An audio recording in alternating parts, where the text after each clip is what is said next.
दोस्तों, कल हमने इलेक्शन कमीशन के कुछ फैक्ट्स चेक करने के लिए एक वीडियो बनाया था और उसमें चुनाव से संबंधित कुछ इंपॉर्टेंट फैक्ट्स को चेक किया था जो छत्तीसगढ़ राज्य के आगामी विधानसभा चुनाव से जुड़े हुए थे। नमस्कार, आप देख रहे हैं ज़ीरो पीरियड। आज उसी की सीरीज़ की दूसरी कड़ी है। दूसरी कड़ी में आज हम लोग आईटी एप्लीकेशंस जो होते हैं, जो ड्यूरिंग द इलेक्शन यूज़ किए जाते हैं, आपके लिए भी काम के हो सकते हैं और जो राजनीतिक दल इस चुनाव में भाग लेते हैं उनके लिए भी काम के हो सकते हैं। तो आज की हमारी वीडियो इसी पर केंद्रित है। आज हम लोग बात करेंगे ऐसे आईटी एप्लीकेशंस की जिन्हें सीईसी की तरफ से अप्रूवल है, चुनाव आयोग की तरफ से अप्रूवल है और ये चुनाव आयोग के पहल के माध्यम से इन दिनों चुनावों में उपयोग किए जा रहे हैं। सबसे पहले स्क्रीन पर आप देख रहे होंगे सी विजिल। ये एक एप्लीकेशन है सी विजिल। ये कहाँ कहाँ काम करता है उसको समझते हैं। आचार संहिता के उल्लंघन के मामलों में नागरिकों के सहभागिता बढ़ाने के लिए, देखिए, अगर आप किसी कंपटीशन की तैयारी कर रहे हैं तो आप ध्यान रखें सी विजिल का उपयोग कहाँ हो रहा है। आचार संहिता के उल्लंघन के मामले में नागरिकों की सहभागिता बढ़ाने के लिए एवं शिकायतों के त्वरित निराकरण के लिए आयोग ने इसको निर्मित किया है, जिसे सी विजिल कहते हैं। आप इसको यहाँ पर देख सकते हैं। इसको सशक्त बनाने का प्रयास किया जा रहा है। कैसे सशक्त बनाया जाएगा?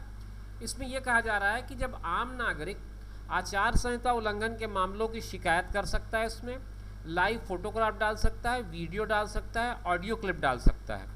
ये तीन माध्यमों से इसकी उपयोग करते हुए आप सी विजिल का उपयोग करके आचार संहिता के उल्लंघन के प्रकरणों को चुनाव आयोग के संज्ञान में ला सकते हैं।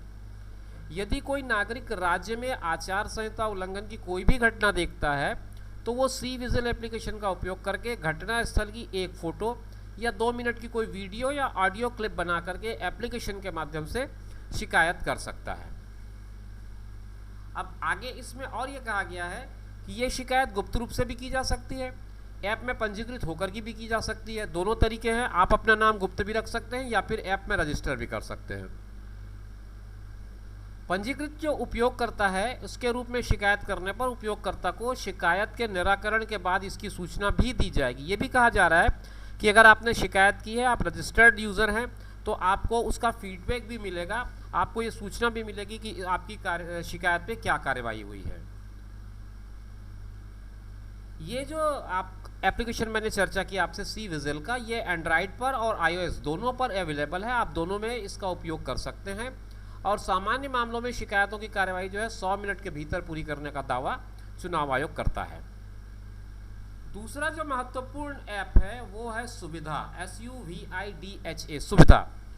सुविधा एप्लीकेशन का जो यूज़ है वो किन के लिए है ये पहले समझिए, क्योंकि आपके प्रतियोगी परीक्षा में ये प्रश्न हो सकता है कि सुविधा एप्लीकेशन का यूज़ कौन कर सकता है। तो इस एप्लीकेशन का ये पूरा एक्सटेंशन है suvidha.eci.gov.in। इसके माध्यम से अभ्यर्थी अपना नामांकन फॉर्म एवं एफिडेविट ऑनलाइन भी प्रस्तुत कर सकते हैं। तो ये अभ्यर्थियों के लिए यूज़फुल है। जो कैंडिडेट अभी इलेक्शन लड़ने वाला है या लड़ने जा रहा है वो अपने नॉमिनेशन फॉर्म को और एफिडेविट्स को ऑनलाइन सबमिट कर सकता है। ऑनलाइन सबमिट करने के बाद उसको एक स्लॉट का सिलेक्शन करना होगा और निर्धारित तिथि एवं समय में उसका जो फिजिकल वेरिफिकेशन होगा उसके लिए निश्चित फीस के साथ रिटर्निंग ऑफिसर के सामने उसको उपस्थिति देनी होगी। तो आप सबमिशन जो है वो कर सकते हैं ऑनलाइन, लेकिन आपको फिजिकली अपीयर होना पड़ेगा आपके रिटर्निंग ऑफिसर के सामने और जो भी कुछ फिजिकल वेरिफिकेशन उनको करना होगा और शुल्क का जो भुगतान होगा वो आप वहाँ पर उपस्थित होकर के कर सकेंगे। साथ ही साथ इस एप्लीकेशन का उपयोग आप रैली के लिए भी कर सकते हैं, सभा की परमिशन के लिए भी कर सकते हैं। उसके लिए आप ऑनलाइन एप्लीकेशन सबमिट कर सकते हैं सुविधा एप्लीकेशन को उपयोग करते हुए। इसके लिए सुविधा कैंडिडेट ऐप को दोनों ऐप में एंड्रॉयड और iOS दोनों से डाउनलोड करके आप उपयोग में ला सकते हैं। तो दो ऐप यानी कि दो आपको डिजिटल एप्लीकेशन के बारे में मैंने बताया। दोनों डिजिटल एप्लीकेशन आपके एग्जाम के लिए भी इंपॉर्टेंट हो सकते हैं, ध्यान रखिएगा। अब इसके बाद आते हैं हम तीसरे ऐप पर, जो है वोटर हेल्पलाइन ऐप या वोटर सर्विस पोर्टल। ये जो ऐप है ये मोबाइल ऐप की सहायता से कोई भी नागरिक मतदाता सूची में अपना नाम खोज सकता है, पंजीकरण जान सकता है, संशोधन करवा सकता है, विलोपन करा सकता है। इन सब के लिए अपना फॉर्म वो इस ऐप के थ्रू जमा कर सकता है। मतदान केंद्र और बीएलओ के बारे में जानकारी ले सकता है, मतगणना के परिणाम जान सकता है, शिकायत कर सकता है, चुनाव लड़ने वाले उम्मीदवारों के बारे में अगर विवरण जानना चाहे तो वो इस ऐप के थ्रू कर सकता है। मतलब उसके एरिया में, उसके असेंबली में या कॉन्स्टिट्यूंसी में जो भी कैंडिडेट चुनाव लड़ रहे हैं उनके बारे में अगर वो जानना चाहे तो पूरा डिटेल वो इस ऐप के थ्रू जान सकता है। वोटर सर्विस पोर्टल जो है, इसमें नागरिक अपना नाम मतदाता सूची में जोड़े जाने, विलोपन या संशोधन के लिए आवेदन कर सकता है। इसके साथ साथ मतदाता अपने आवेदन की अद्यतन स्थिति यानी कि आज क्या स्थिति है उसको जान सकता है। ई पिक डाउनलोड कर सकता है, मतदाता परिचय पत्र ई फॉर्म में इसको डाउनलोड कर सकता है। तो ये सारी चीज़ें आप कहाँ से उपयोग कर सकते हैं, आपको मैंने नाम बताया, वोटर हेल्पलाइन ऐप या वोटर सर्विस पोर्टल। तो इस तरह से मैंने 3 ऐप के आपके साथ चर्चा किया है। अब मैं चौथा इंपॉर्टेंट ऐप आपके साथ डिस्कस कर रहा हूँ, वो है वोटर टर्नआउट ऐप। इस ऐप का उपयोग है मतदान दिवस के दिन। उस दिन विधानसभावार वोटर टर्नआउट, जिसमें पुरुषों, महिलाओं और तृतीय लिंग तीनों की कंडीशन, तीनों की स्थिति देखी जा सकती है कि किस किस कैटेगरी में कितने कितने वोट किस किस असेंबली में पड़े हैं। मतलब आप इस ऐप के थ्रू पूरा स्टैटिस्टिकल डाटा निकाल सकते हैं वोटर टर्नआउट ऐप का।